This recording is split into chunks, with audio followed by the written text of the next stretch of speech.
E faz algumas semanas eu vou fazer uma revisão da primeira parte para dar continuidade, para a gente continuar cumprindo, concluindo o capítulo 1, se Deus quiser, hoje. E minha mente está um pouco bagunçado, com os meninos saindo no aeroporto hoje e tudo. Fica meio perdido, mas Deus vai nos ajudar. Então, esse foi o título. Se eu queria resumir, o foco dos versículos hoje vai ser 9 a 20. Mas, se eu vou resumir esse versículo 9 a 20, eu ia dizer exatamente o que eu expliquei para as crianças, que Jesus é nosso sumo sacerdote. Ele é o próprio Deus que tem todo o poder e autoridade para julgar a igreja e o mundo. O julgamento, o reino de Deus não é somente dentro da igreja. Ele julga o mundo inteiro. Nós vamos ver, o Apocalipse deixa essa imagem muito, muito claro.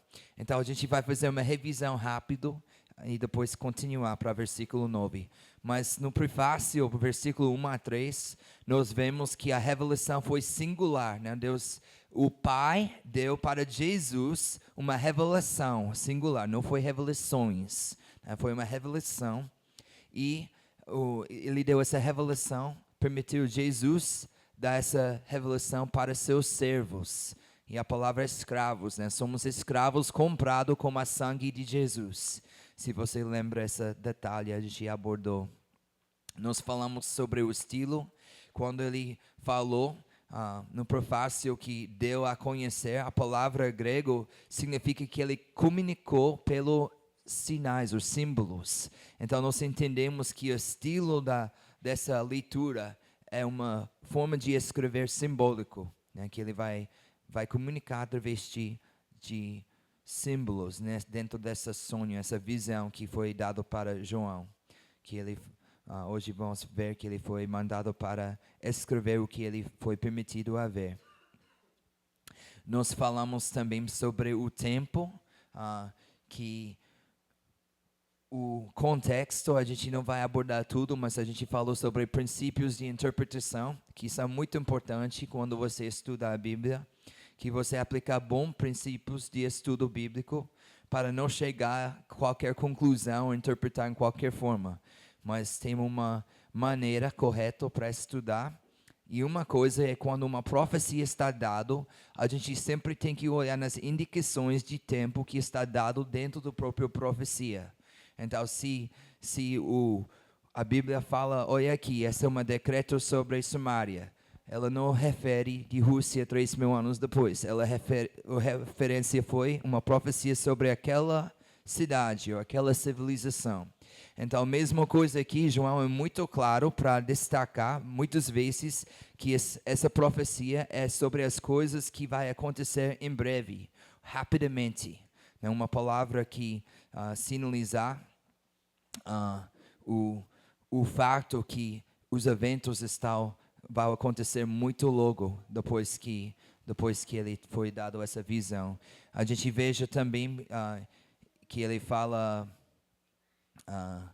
cadê o próximo slide, desculpa, em capítulo 3, ele continuou dizendo que vai acontecer rapidamente.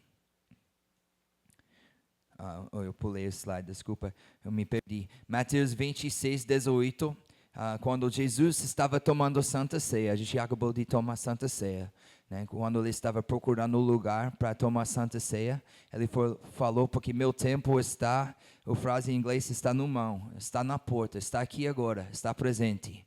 Então ele usou essa frase, e lá no final do livro também, nós vemos que João concluiu o livro, dizendo não selar as palavras desse livro, porque o tempo é próximo, está aqui, está presente.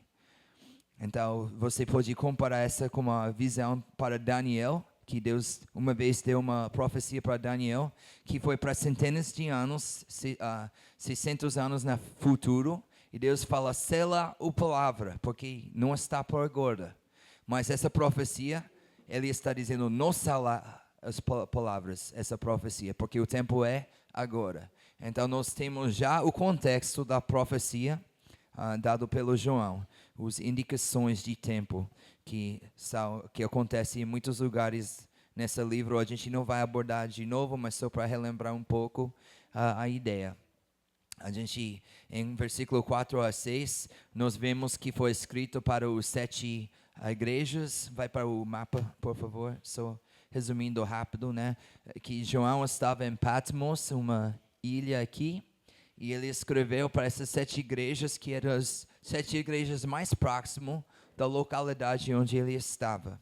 Né? E 7 também nós falamos que foi um número simbólico, que está 50 algumas vezes usado nesse livro, que tem essa imagem de compleição, completo. Então, essa representa a igreja total, mas também teve uma audiência específica para pessoas e circunstâncias específicas.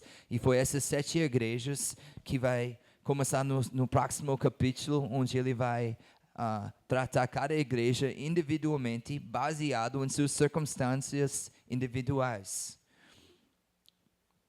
Então, continuando o versículo 7 e 8, nós falamos um pouco sobre essa ideia que ele vem com as nuvens. Se você lembra, essa foi a imagem, né? Deus transportou, no Antigo Testamento, ele transportou através das nuvens, se transportou. Né? Ele ia chegar para julgar uma nação, ele ia vir nas nuvens. Linguagem que foi usada, que tem sua base em Êxodo, quando a presença de Deus estava no nuvem, conduzindo Israel, né? E essa mesma imagem continuou no Antigo Testamento, mostrando a presença de Deus vindo para uma nação, para visitar ou para julgar, né? Ele vem sobre as nuvens. Então nós vemos isso. E que mais a gente viu aqui? Estou tentando dar uma revisão, especialmente também para quem não está aqui, só para dar um pouco mais continuidade. A gente viu, né, que todo olho verá, até mesmo aqueles que o traspassaram, versículos 7 e 8, e todos os tribos da terra se lamentarão por causa dele. E nós vimos que em João 19, que essa frase está cumprida na ressurreição de Jesus, né, quando ele ressuscitou. E ele vai vir para Israel. Né? Ele deu muitos avisos que ele estava vindo, que seu dia, né? Quando ele fala o dia do Senhor, outra frase que foi usada muito para significar uma vinda de julgamento. Então, o dia do Senhor, ele pode voltar fisicamente, ele pode. Mas muitas vezes na Bíblia, o dia do Senhor não foi uma volta física, foi uma vinda de julgamento. Né? Ele vai visitar aquela igreja, vai visitar aquela cidade, é como a palavra está entendida e usado. E essa ideia, né, de todo olho o verá, a gente falou que essa ideia foi essa palavra grega que significa o região do Roma civilizado. Não foi literalmente cada pessoa no mundo inteiro, como a gente pensa com nossa mente hoje, né, o oikimene, a palavra. Então, a gente vai agora dar continuidade com versículo 9. Não dá tempo nesse tempo para falar tudo, relembrar todos os detalhes, mas só para lembrar um pouco sobre o que a gente já passamos. Então, vamos orar rapidinho, começando agora em versículo 9 para frente. Senhor, eu oro mais uma vez que você me dá as palavras para explicar a sua palavra pelo seu Espírito Santo, que podemos ter entendimento, não só para ter entendimento, mas para que podemos aplicar para nossas vidas, para viver para Ti, em nome de Jesus. Amém. Então, versículo 9. Eu, João, irmão e companheiro de vocês na tribulação, no reino e na perseverança em Jesus, estava na ilha chamada Patmos, por causa da palavra de Deus e do testemunho de Jesus. Então, primeira coisa, ele está companheiro, ele é uma pessoa que está participando nessa tribulação. É interessante, tem duas coisas que João, ele se considera que ele está uma participante em duas coisas. na tribulação e no reino. Essas duas coisas. Então, desculpe, eu fico brigando com o ChatGPT. Eita.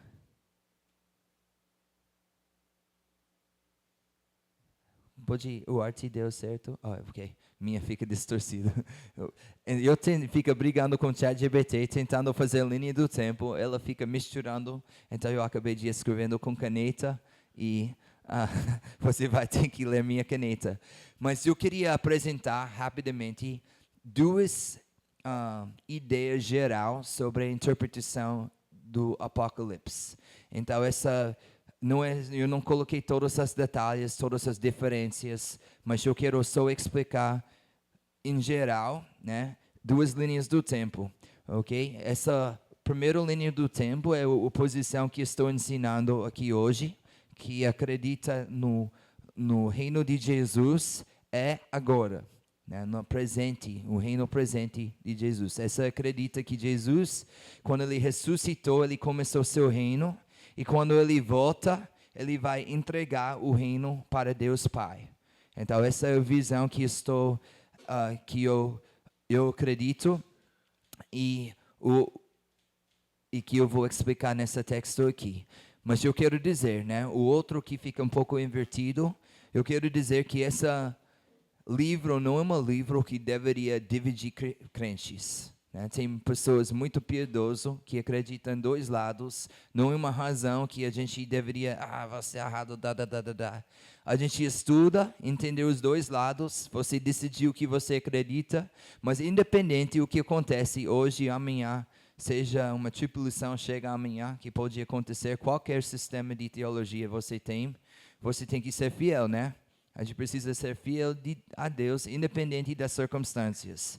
Mas nessa primeira linha do tempo, né, a gente acredita que a tribulação foi uma coisa que começou na primeira geração da igreja, né, que foi profetizado que o reino de Jesus ia começar com dores de parto.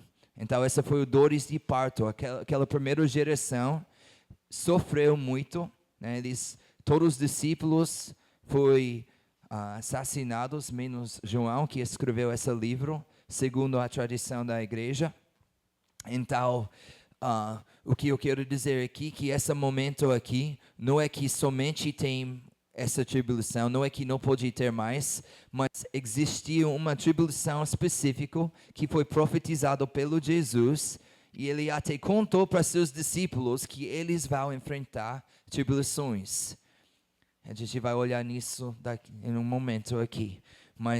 E essa aqui foi somente o início, né, da começa do reino de Deus, ou do milênio, falamos em Apocalipse, para usar a palavra do Apocalipse, mas o reino de Jesus. E a volta de Jesus, né, ele vai julgar os justos e os ímpios, e ele vai entregar o reino para o céu, e a gente vai estar no céu com Deus para sempre.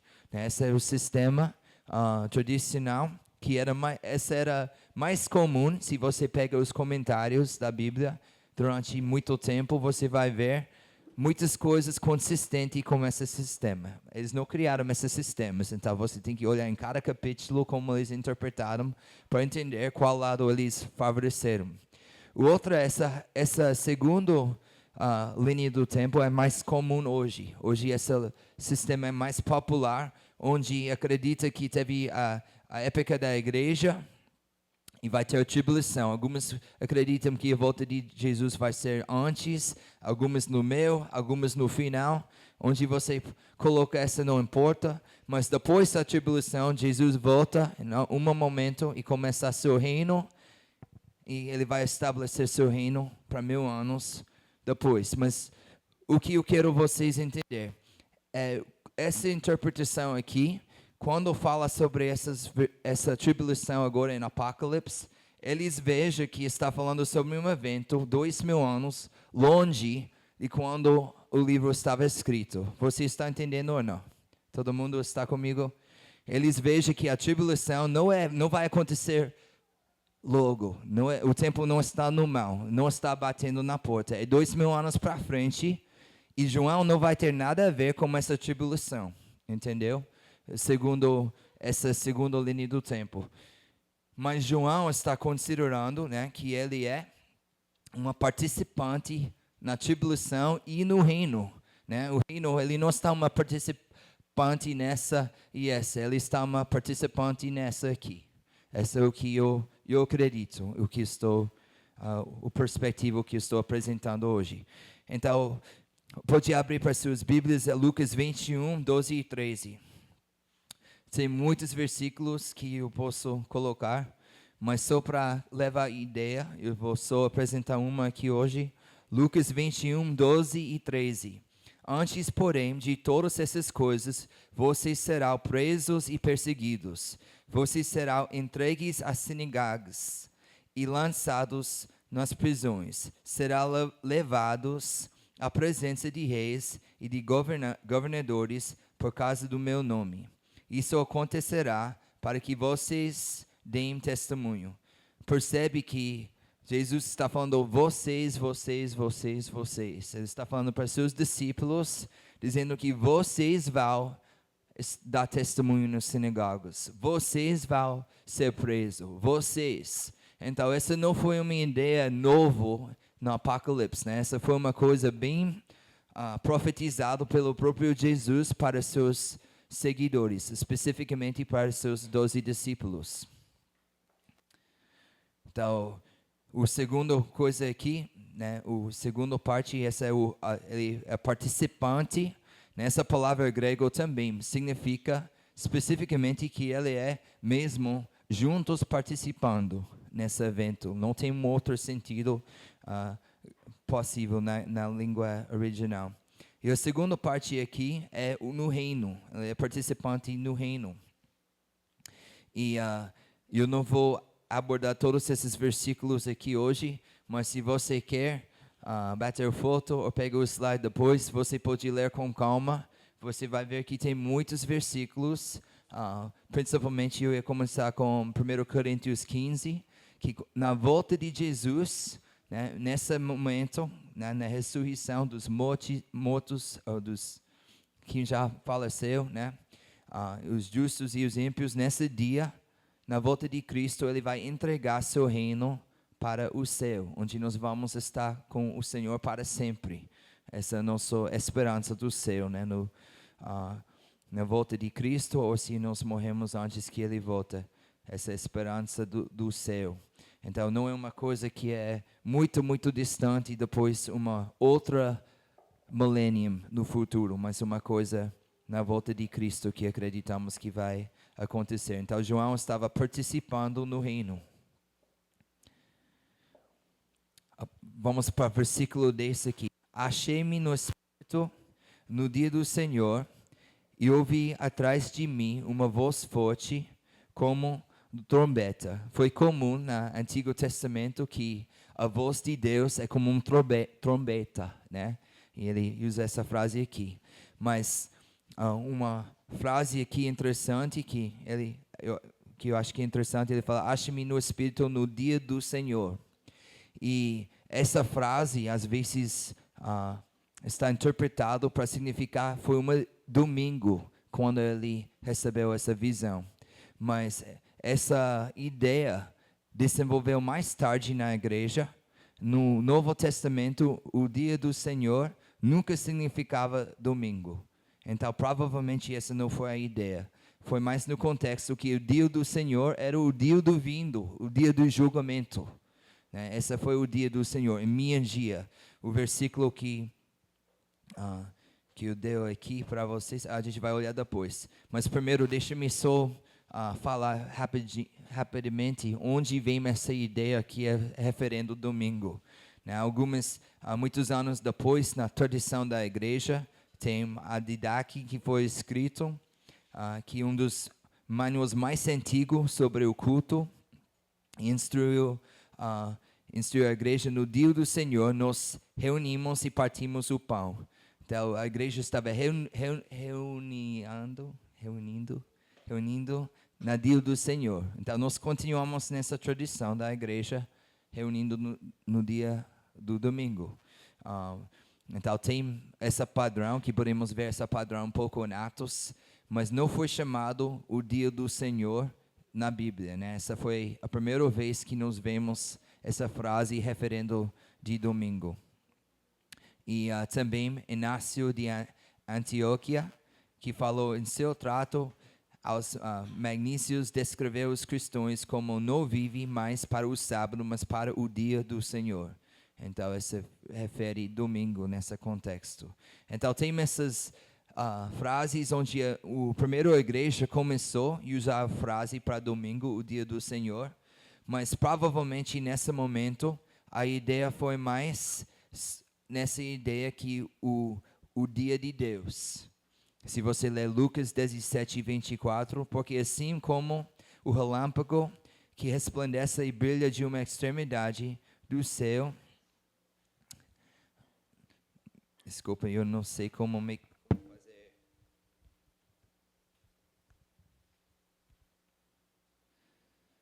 Minha slide fica cortada no lado, eu não consegui ler o versículo completo. Mas achei-me no Espírito no dia do Senhor. Desculpa. Porque assim como. Ok, aqui. Brilha de uma extremidade do céu até. Qual é a palavra?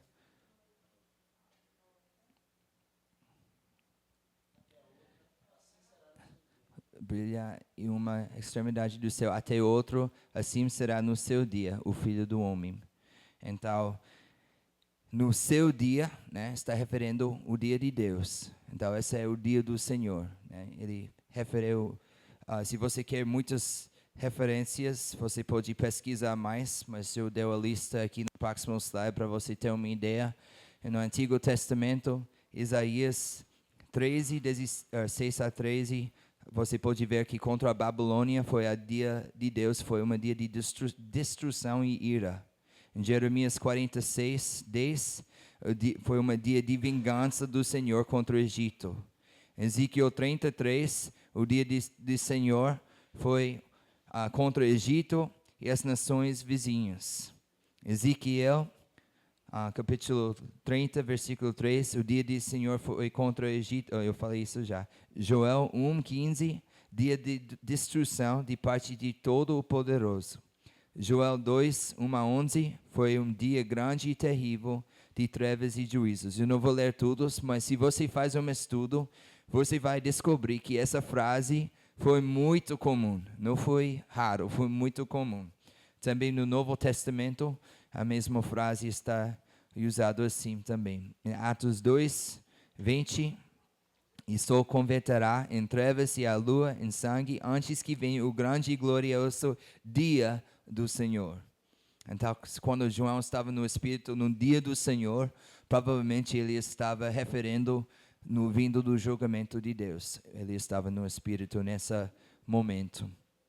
Primeiro texto, eu não vou ler tudo, mas vocês podem pesquisar essa frase, mas só é para reconhecer que provavelmente ele não estava dizendo que estava recebendo uma visão no domingo. Ele estava dizendo que ele estava no dia da vingança de Deus, que ele estava vendo essa visão. Versículo 11, dizendo: escreva um livro que você vê e manda os 7 igrejas, Éfeso, Esmirna, eu tenho que ler aqui de novo, Pérgamo, Thyatira, Sardis, Filadélfia e Laodicea. Então a gente já falou sobre essas 7 igrejas, né, na revisão, mas essa foi a audiência. Em versículo 12, voltei-me para ver quem falava comigo, e ao me voltar, vi 7 candelabros de ouro. Então é interessante aqui, porque no Antigo Testamento, crianças lembram como eu falei, teve um sistema no Antigo Testamento que Deus falou como eles vão colocar os móveis e todos candelabros no templo. No Antigo Testamento, teve uma candelabro com 7 velas. Mas aqui nessa visão nós vemos 7 candelabros. Então, como agora é 7 vezes 7, né? A igreja é mais completo do que a Nova Aliança é maior e mais completo do que o Antigo Testamento, né? Tudo no Novo Aliança é melhor. Você vai ver no Apocalipse. O templo é melhor, Tudo é melhor no Nova Aliança por causa de Jesus. Então vamos olhar rapidinho nessa imagem rapidinho. Então o que eu estava falando para vocês crianças hoje é aqui nessa tabernáculo que Deus mandou que eles construir para louvar a Deus. Teve essa área do Santo dos Santos. E o sumo sacerdote somente pode entrar uma vez por ano, no dia da expiação. Teve esse lugar aqui, o santo lugar, que eles ministraram as atividades. Na mesa dos pais, onde o pão fica sentado nessa mesa, teve incenso, altar de incenso aqui. Teve esse candelabro, né, com os 7 velas. Essa foi a imagem do Antigo Testamento. Então, nessa imagem, o que nós vamos ver hoje? A gente vai ver Jesus como ele estava agora servindo nesse espaço aqui. Jesus está fazendo as coisas cerimoniais que os sacerdotes iam fazer, ou o sumo sacerdote ia fazer durante essa antiga aliança. E a gente vai ver que tem o bronze, a gente não vai falar sobre todos os, como se chama, utensílios, e o que eles estão feitos, mas na visão do Apocalipse, ele quer que nós pegamos essa imagem e entende que no Nova Aliança, Jesus é o sacerdote fazendo essas atividades. Então, a gente vai ver que vamos continuar em versículo 13. E no meio dos candelabros, semelhante a um filho de homem, como vestes talares e cingido à altura de peito e um cinto de ouro. Então, as roupas de Jesus eram roupa de uma sacerdote, igual como no Antigo Testamento. Cristo está no tabernáculo vestindo a roupa que o sumo sacerdote usava durante o dia de expiação. Então, foi a roupa específica que ele ia usar naquele dia do ano que ele fez esse sacrifício para todo Israel. Mas agora é Jesus que fez isso, né? Ele fez para o mundo inteiro. No final do livro, se Deus permitir, talvez um dia a gente abordar mais tarde no livro, o Jesus vai sair do templo e o vestido dele vai ser coberto em sangue. Então, porque ele fez o sacrifício. Então, essa Apocalipse, essa visão, né, está querendo apresentar Jesus fazendo esse sacrifício para nossos pecados e sujando sua roupa com sangue, igual como o sacerdote fez naquela época. Versículo 14. Então, a primeira coisa aqui, nós vemos que Jesus é vestido como o sacerdote. Segundo ponto aqui, em versículo 14 e 15, vamos continuar aqui. A cabeça e os cabelos dele eram brancos como alva lá, como neve. Os olhos eram como chama de fogo. Os seus pés eram semelhantes ao bronze polido, como que refinado numa fornalha. A voz era como o som de muitas águas. Então, o que nós entendemos através dessa linguagem? Tem muitos detalhes, muitas coisas que podemos abordar, mas o ponto principal está mostrando que esse sacerdote, Jesus, é divino. Ele não é igual como aqueles humanos que ministraram na antiga aliança. Esse aqui é o próprio Deus, né? O cabeça, né? Essa imagem de cabelo branco e como alva lá e como neve. E os olhos eram como chama de fogo. Né? Essa é uma pessoa divina, é Deus. Ele é santo juiz. Essa imagem está mostrando a santidade, a divinidade desse sacerdote. O voz, a gente veja que cadê o... voz como som de muitas águas, né? O poder, o voz de alguém que tem autoridade divina também para julgar, para falar o que é verdade, o que vai ser cumprido. O pés de bronze pólido. Essa é uma coisa interessante aqui. Né? Essa palavra bronze pólido não é uma boa tradução. A palavra é uma mistura de bronze e incenso. Bronze mais incenso. E essa palavra foi criada nessa livro. Então, não tem nenhum outro livro em todo estudos de linguagem onde essa palavra está usada. Tem duas palavras diferentes que ele juntou. Nós fazemos isso hoje, né? A gente pega duas palavras e colocar juntos para criar nossa própria palavra. João fez isso com uma palavra de bronze e com uma palavra incenso.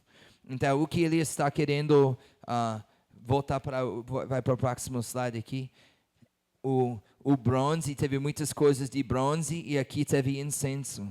Então, os pés sendo bronze e incenso, está tentando levar a pessoa lendo para entender os elementos que estava presente aqui, né? O incenso, isso está cumprido em Jesus. Né? Ele é o incenso, ele é o bronze, ele é tudo, nele mesmo. Continuando no versículo 16. Na mão direita ele tinha 7 estrelas.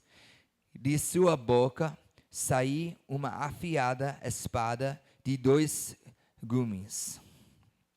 Seu rosto brilhava como o sol na sua força. Isso está mostrando que ele tem todo poder.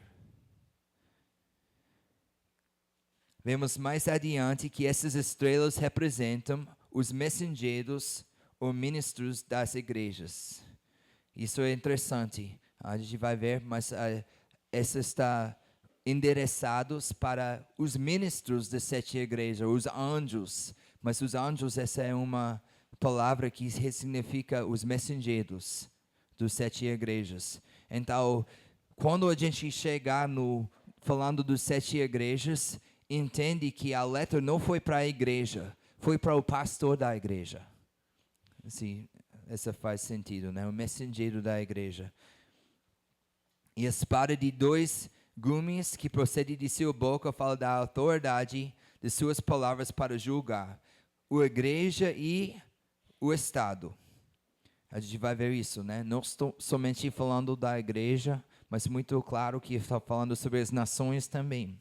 4 vezes o Apocalipse registra Cristo com uma espada na boca. Com ela, ele guerrearia contra os hereges da igreja, em Pérgamo por sua aceitação de idolatria e da imoralidade, e contra as nações, em Apocalipse 19. Vamos olhar rapidinho nesse versículo, Apocalipse 19, 15. Da sua boca saiu uma espada afiada, para com ela ferre as nações. Ele mesmo as regerá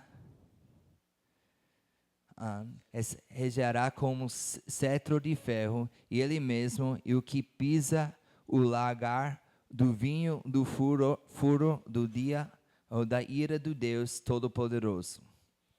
Então a gente veja essa imagem 4 vezes, que na sua boca essa espada de 2 lâminas.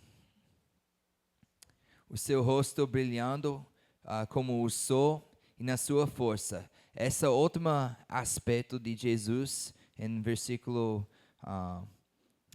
16, está referindo, né, como o sol, a sua força. Essa é uma referência de Juízes 5:31 e Salmo 89:36. Mas o significado aqui é o símbolo da presença vitoriosa de Cristo. Se você quer notar esses versículos e olhar depois. Mas aqui está, em total, está dando uma imagem de um Deus todo-poderoso.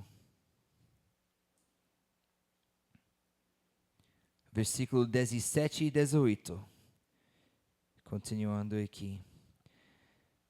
Ao vê-lo cai aos seus pés como morto. Porém ele pôs sobre mim a mão direita, dizendo: Não tenha medo, eu sou o primeiro e o último, e aquele que vive.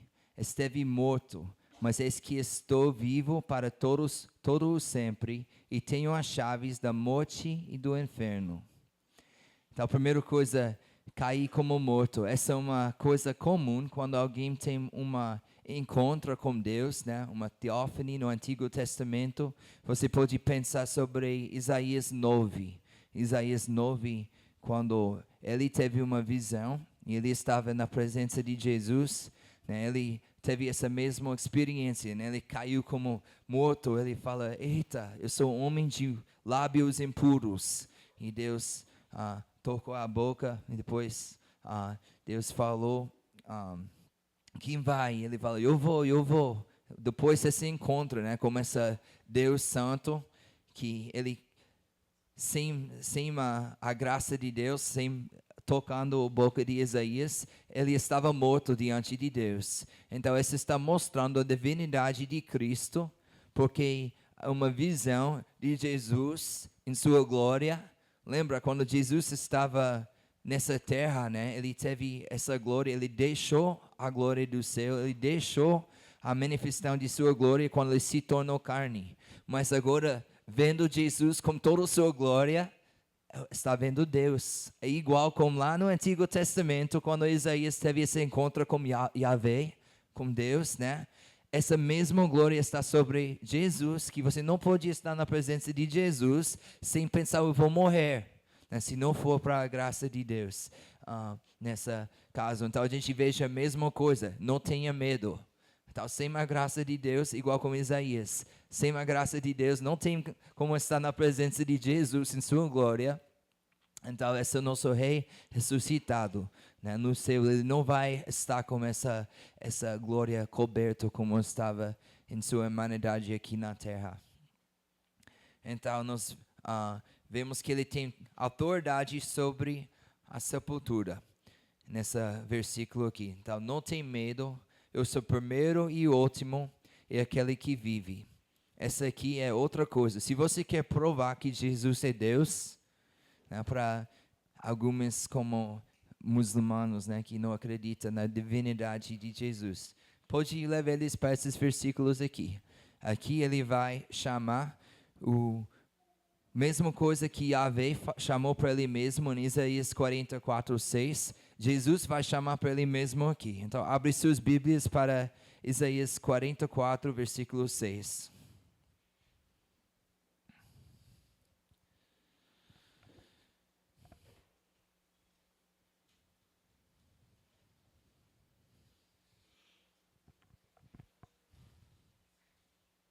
Eu sou o primeiro, eu sou o último, e além de mim não há Deus.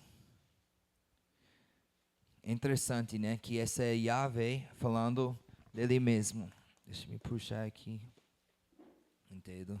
Porque só botei uma parte.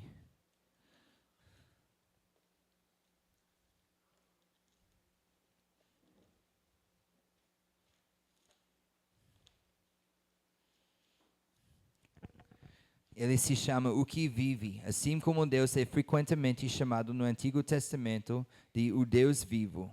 A divindade de Cristo é ensinado aqui de forma incontestável, e ele tem as chaves de morte e do inferno. Mateus 16:18. As portas, lembra, Jesus falou: as portas do inferno não prevalecerão contra ela, contra a sua igreja. Então agora tem essa imagem que Jesus tem as chaves de morte e vida em suas mãos. Então Jesus agora está mostrando, né, que o Deus, o Yahvé do Antigo Testamento, ele tem toda essa glória agora, todo esse poder. Ele é o primeiro e o fim. O primeiro e o fim tem essa ideia que ele é soberano sobre o tempo e o que acontece dentro dos eventos de tempo. Ele é o alfa e o ômega. Tem muitas palavras usadas no Apocalipse que levam essa ideia, mas está mostrando a autoridade de Jesus para cumprir seu propósito na terra, para que os eventos aconteçam segundo seu ordens, vamos dizer. Então aqui nós vemos a mesma coisa. Ele está chamando esses títulos para ele mesmo. Eu sou o primeiro e o fim, sou Deus vivo. Ele diz que eu sou, ele está dizendo eu sou Yahvé, através essa revelação.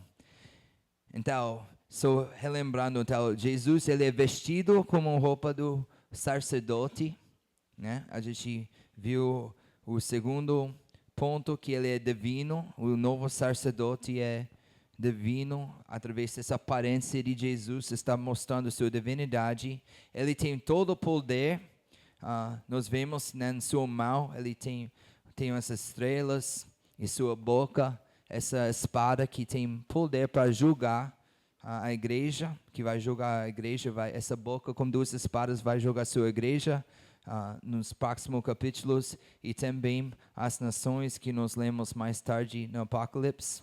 E finalmente o quarto ponto que falamos aqui, que ele tem toda a autoridade sobre o sepultura, né? Sobre a morte. Ele tem a habilidade para nos salvar. Por isso ele pode falar para João e toca ele, não tem medo, porque ele tem poder para nos salvar. Apocalipse, versículo 19 e 20. Aqui os últimos dois versículos aqui. Escreva, pois, as coisas que você viu, e as que são, e as que há de acontecer depois destas.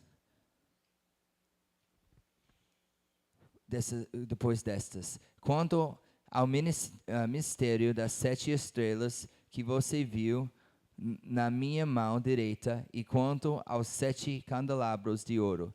E 7 estrelas são os anjos das 7 igrejas, e os 7 candelabros são as 7 igrejas. A comissão para escrever o Apocalipse e o início da sua interpretação, né? A gente veja a primeira coisa, que ele foi mandado para escrever o que ele vê, o que ele está vendo.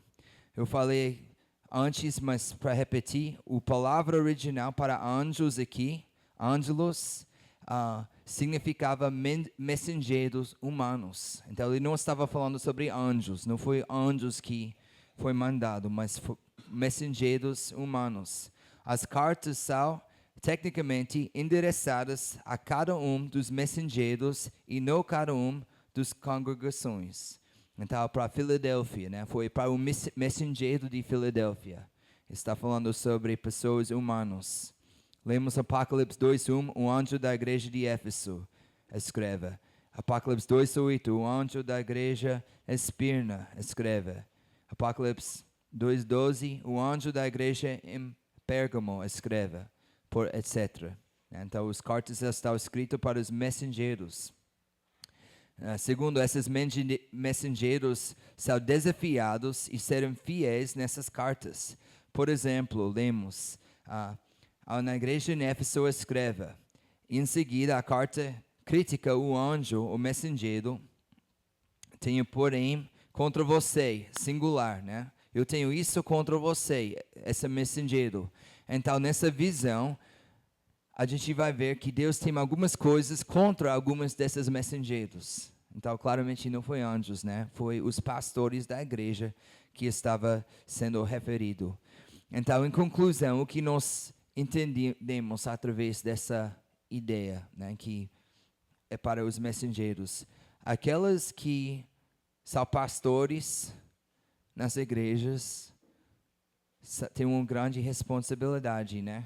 Eles são aquelas que, quando Deus chega para ver se uma igreja é fiel ou não, quando Deus vai ver se uma igreja está em heresia, ou se a igreja está com amor, a gente vai ver nos Apocalipse, né? Amor, se está frio em seu amor, se a igreja está com tolerando ensinamento errado, se a igreja está tolerando Jezebel, por exemplo, a palavra usada aqui, quem é responsável?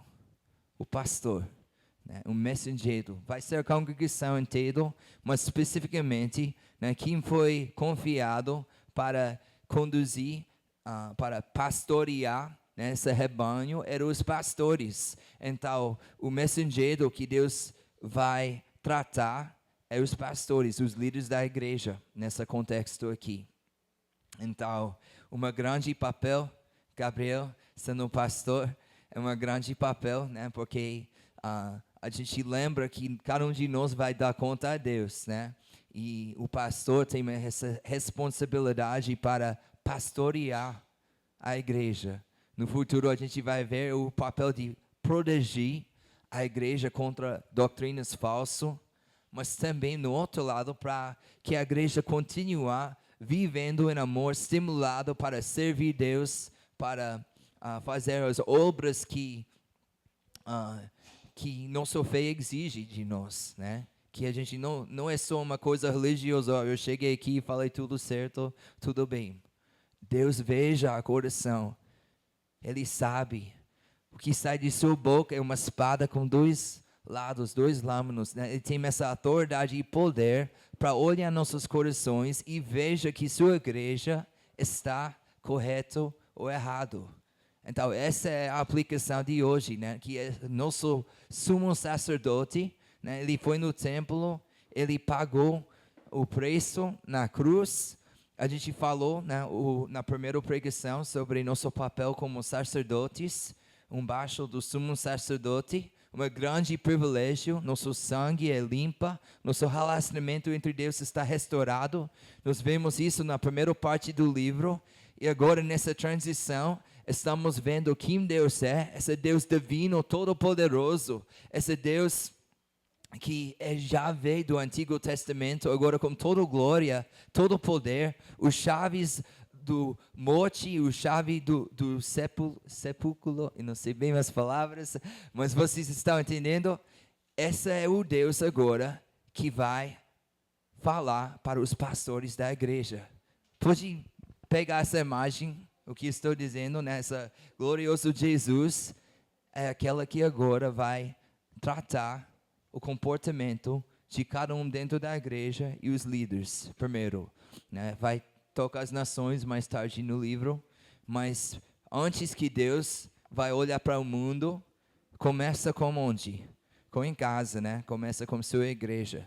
E para a igreja que não é fiel, o que Deus vai fazer? E a gente vai ver se Deus abençoar para chegar nessas cartas no futuro, que tem igrejas que têm reputações de ser muito vivo, e ele vai dizer, você é morto. E todo mundo veja, aquela igreja aqui, tudo está acontecendo lá. E eles, não, ele está morto. Arrepende. É interessante, né? Tem igrejas que está tudo certo. E ele vai chegar e dizer, você é frio, seu amor, cadê?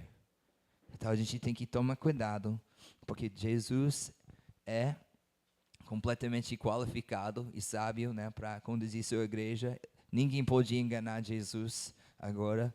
Ninguém pode fingir nada diante dele, porque ele é o Yahvé, Jesus, né? Ele é Yahvé, o início, o fim, o alfa e o ômega. Então, eu estou animado para chegar nessa ponto, porque eu queria, como eu falei, meu desejo, quando eu fui para pregar, a primeira vez que você me chamou, meu desejo foi vai para as igrejas, 7 igrejas, mas eu nem consegui chegar lá, porque eu fico com esse tempo no primeiro capítulo, porque é difícil entrar nas 7 igrejas sem dar base, né? Então, esse capítulo é fundamental para o restante do livro. Para o tempo da profecia, né, para a identidade de Jesus, para essa imagem do novo templo, do nova aliança e louvor na nova aliança, e para até o endereço dessas cartas para as igrejas, nós vemos nesse capítulo. Vamos orar juntos e encerrar esse culto. Senhor, obrigado por sua palavra, que é um capítulo cheio de para mim, cheio de beleza, uma beleza da realidade espiritual da nova aliança, onde não foi por acaso que essa imagem foi dada para Moisés no Antigo Testamento. Não foi só por acaso que o Senhor seria louvado naquela maneira, naquele jeito, mas tudo isso foi para apontar da perfeição de Jesus, nosso sumo sacerdote, que ofereceu o sacrifício uma vez para todo o tempo, sentou no mão direita e está esperando naquele dia para frente, até todos os seus inimigos estar colocados embaixo de seus pés. Diz Salmo 110. E o versículo também mais referenciado em todo o Novo Testamento é isso. Essa imagem de um Deus que agora está conduzindo todas as coisas. Um Deus que é sábio, que é vendo tudo. Um Deus que tem essa espada saindo da sua boca, com dois lados, duas lâminas, Deus, para julgar sua igreja em verdade. Um Deus que veja o coração de nós. Um Deus que sabe nossos pecados. Um Deus que, se a gente pode ver sua glória, a gente ia ficar igual como João, com medo, pensando que eu vou morrer. Mas nós vemos essa graça que você tem, onde você fala, não temer, eu tenho os chaves sobre a morte em suas mãos. E essa é nossa confiança, né, que você tem esse poder de salvação. É poderoso para nos salvar de nossos pecados. Você é poderoso para nos limpar e colocar em seu serviço, como Isaías, colocar em seu serviço como sacerdotes. E essa é a imagem incrível que eu fico só lendo, eu sempre fico maravilhado nessas imagens no Apocalipse. E essas coisas, essas bênçãos nós temos na Nova Aliança. Então, esse livro é difícil de entender, eu entendo que provavelmente eu não consigo entender perfeitamente em muitas ideias sobre esse livro, mas nós entendemos que principalmente esse é um livro sobre louvor, que o louvor do Cordeiro, que é digno de todo louvor. E isso é o que nós desejamos mais hoje, um verdadeiro louvor, uma vida verdadeira diante de Ti, uma igreja. Deus abençoe essa igreja, para que essa igreja pode ser uma igreja fiel, que a gente olha por dentro, a gente não olha para os outros, mas a gente olha nosso próprio pecado, nossos próprios erros, e a gente olha para seu desejo, para usar nós, Deus, para purificar sua igreja, sua noiva, para que nós podemos ser como essa candelabra, que podemos ser sua luz para o mundo. Essas imagens do templo antigo, agora nós somos essa luz para o mundo, né? Essa candelabra representando suas igrejas, suas 7 igrejas, e somos essa luz. Pela sua graça, Deus, podemos ser essa luz para o mundo. Deus, eu oro seu bênção sobre Gabriel, da sabedoria, em conduzindo essa igreja, pastor Bruno também, na igreja cristã, que nós podemos ser fiel para amar e ser fiel à verdade, para que podemos ser luz, e que também a gente não leva as consequências de uma igreja removida pelo Senhor, como foi avisado nesse livro. Abençoa cada um nessa semana, Deus, em tudo o que eles façam. Oramos para o Senhor Manuel e esse resultado de biópsia. Deus, que você abençoar ele, Deus, e dar sabedoria para os médicos, que ele pode ser curado. Nós oramos no nome de Jesus para a cura na vida de Senhor Manuel. Nós oramos, Deus, para todos que estão com problemas aqui na escola, com Fabi, o câncer. Deus, oramos para Tatiana, minha escola, que esse câncer fica longe também. Coisas que sofremos, Deus, sabemos que são momentárias, mas são coisas grandes para nós. E pedimos sua graça sobre cada um, sobre a Ariana, que vai ficar longe de nós para meses. Pedimos sua bênção, Deus, para cada um que está aqui. Você sabe a necessidade e pedimos que você concede sua graça sobre nós. Em nome de Jesus. Amém.